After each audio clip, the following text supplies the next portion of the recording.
పహల్గామ్ ఉగ్రదాడి నేపథ్యంలో భారత్ ఎటువైపు నుంచి ఎలా రియాక్ట్ అవుతుందో తెలియక పాక్ టెన్షన్ పడుతోంది.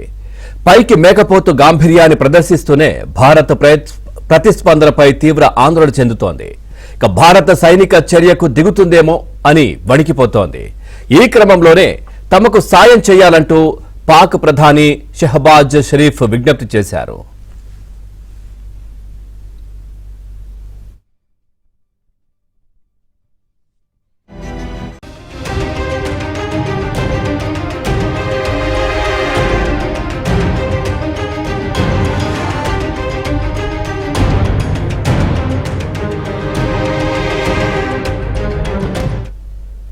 పహల్గామ్ ఉగ్రదాడిలో 26 మంది ప్రాణాలు కోల్పోయిన ఘటనపై భారత్ తీవ్ర ఆగ్రహంతో ఉంది.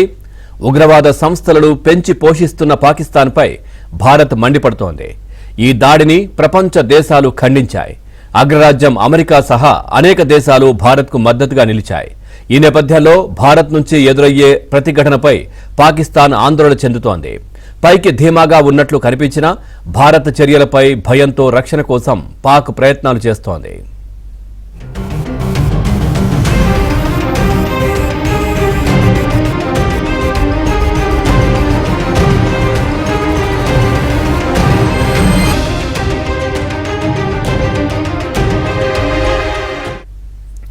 తమకు సాయం చేయాలంటూ ఇప్పటికే చైనా, రష్యాలను అభ్యర్థించిన పాక్ ప్రధాని ఉద్రిక్తతలను తగ్గించేందుకు భారత్పై ఒత్తిడి తీసుకురావాలని అరేబియా, యుఏఈతో సహా ఇతర గల్ఫ్ దేశాధినేతలను కోరారు.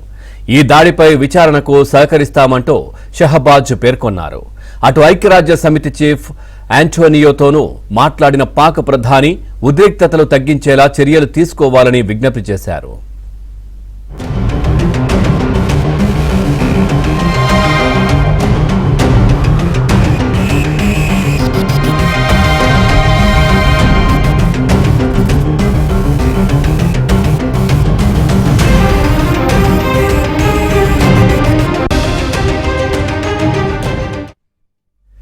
పహల్గామ్ ఉగ్రదాడి నేపథ్యంలో భారత్ ఎటువైపు నుంచి ఎలా రియాక్ట్ అవుతుందో తెలియక పాక్ టెన్షన్ పడుతోంది. పైకి మేకపోతు గాంభీర్యాన్ని ప్రదర్శిస్తూనే భారత్ ప్రతిస్పందనపై తీవ్ర ఆందోళన చెందుతున్నటువంటి పరిస్థితి కనిపిస్తోంది. అసలు ఏం జరుగుతోంది? దీనికి సంబంధించి మరింత సమాచారం మా ఢిల్లీ బ్యూరో చీఫ్ కృష్ణారెడ్డి తెలుసుకుందాం. Krishna, good morning. పూర్తి డీటెయిల్స్ ఏంటి వీటికి సంబంధించి?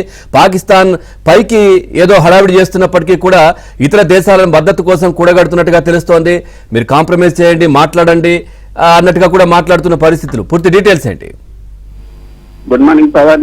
భారత్ ఏ క్షణాన దాడికి దిగుతుందా అని పాకిస్తాన్ అయితే వణికిపోతున్న మాట నిజమేనా చెప్పొచ్చు. ఎందుకంటే పాకిస్తాన్ నేతలు చేస్తున్నటువంటి ప్రకటనలు కానీ, పాకిస్తాన్ సైన్యం మోహరింపు కానీ మనం చూస్తుంటే భారత్ ఏ క్షణంలో అయినా తమపైన దాడి చేసే అవకాశం ఉంది అన్నది వాళ్ళు అనుమానం వ్యక్తం చేస్తున్నారు. ఆ దిశగానే వారి చర్యలన్నీ కూడా సాగుతున్నాయి. అయితే ప్రతీకార దాడులకు పాల్పడతామని భారత్ హెచ్చరించడంతో వణికిపోతున్నటువంటి పాకిస్తాన్ సౌదీ ప్రభుత్వ సహకారాలను కోరింది. ఇరు దేశాల మధ్య ఉద్రిక్తతలు నివారించడానికి భారత్ తో మాట్లాడాలని పాకిస్తాన్ ప్రధాని షరీఫ్ నిన్న సౌదీ ప్రభుత్వాన్ని కోరారు. అదేవిధంగా పాక్ వైఖరిని వివరించి సహాయం కోరుతూ ప్రభుత్వం తరఫున చైనా, సౌదీ అరేబియా, అదేవిధంగా ఇరాన్, ఈజిప్ట్ సహా అనేక దేశాలకు అధికారుల బృందాలను కూడా పంపారు. ఇదే విషయాన్ని పాకిస్తాన్ లోని సౌదీ అరేబియా దౌత్యవేత్తకు కూడా వివరించారు. దశాబ్దాలుగా ఉగ్రవాదాన్ని పెంచి పోషిస్తున్నటువంటి పాకిస్తాన్ ఈసారి కూడా ఉగ్రవాదాలను ఉసుకొల్పిందని భారత్ భావిస్తోంది. తీవ్ర హెచ్చరికలు కూడా చేసింది. భూమిపైన ఏ మూలన నక్కి ఉన్నా వాళ్ళని వెతికి మరీ వాళ్ళని పట్టుకొని శిక్షిస్తాం. ఉగ్రవాదులతో పాటు వాళ్ళ వెనకున్నటువంటి వాళ్ళని కూడా వదిలిపెట్టేది లేదు అంటూ మోదీ ప్రతిజ్ఞ చేశారు. ఆ ప్రతిజ్ఞ మేరకే ఇప్పుడు ఒక్కొక్కరిని కూడా వెంటాడుతున్నటువంటి పరిస్థితి మనం చూస్తున్నాం.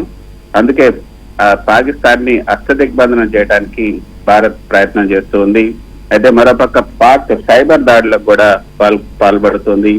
భారత్ ని నేరుగా అడ్డుకోలేకపోతున్నటువంటి పాకిస్తాన్ భారత రక్షణ విభాగానికి చెందినటువంటి వివిధ వెబ్సైట్లపై కూడా సైబర్ దాడులకు పాల్పడుతుంది.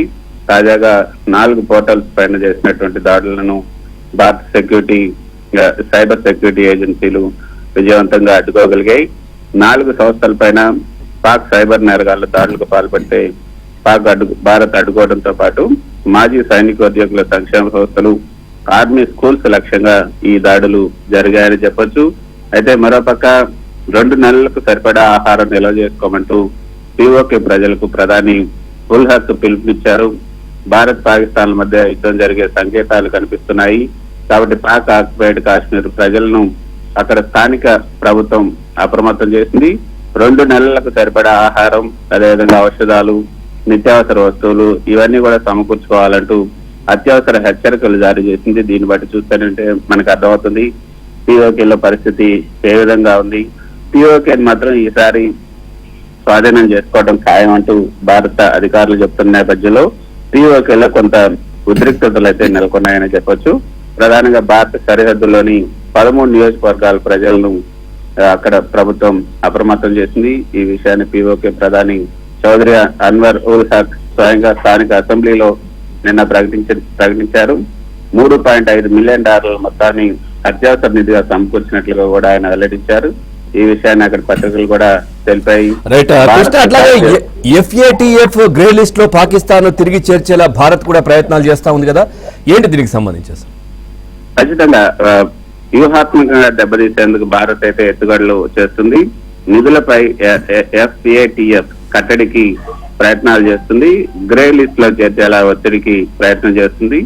$7 బిలియన్ ప్యాకేజీ కోసం పాక్ తహతలాడుతుంది. అయితే IMF సహాయాన్ని కూడా అడ్డుకునే ప్రయత్నం, ఇటు FATF అదేవిధంగా IMF ఈ రెండు వాటిని అడ్డుకోవాలని ప్రయత్నం చేస్తుంది.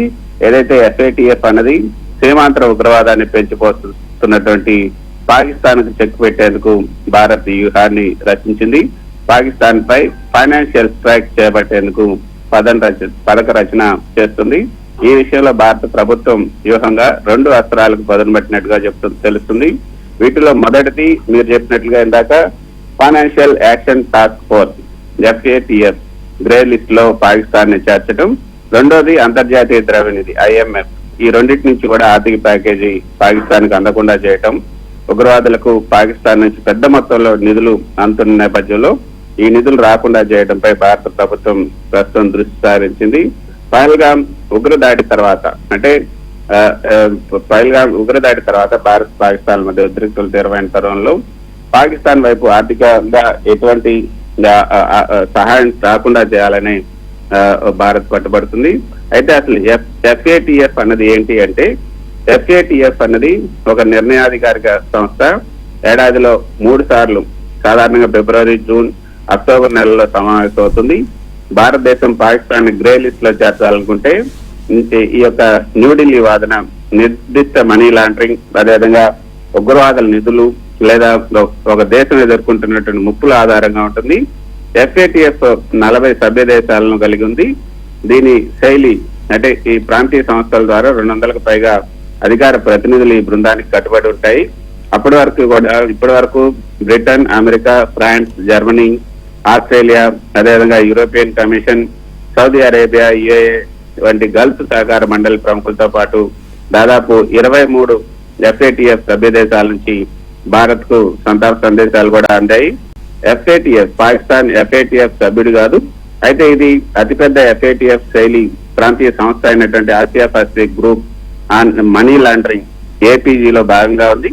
భారతదేశం FATF తో పాటు ఈ యొక్క APG లోను సభ్యులుగా ఉంది కాబట్టి ఈ నెలలో జరగబోతున్నటువంటి ఈ అంతర్జాతీయ ద్రవ్యనిధి బోర్డు సమావేశంలో పాకిస్తాన్ పైన అభ్యంతరాలు లేవనెత్తే అంశాన్ని భారత్ తీవ్రంగా పరిశీలిస్తుంది.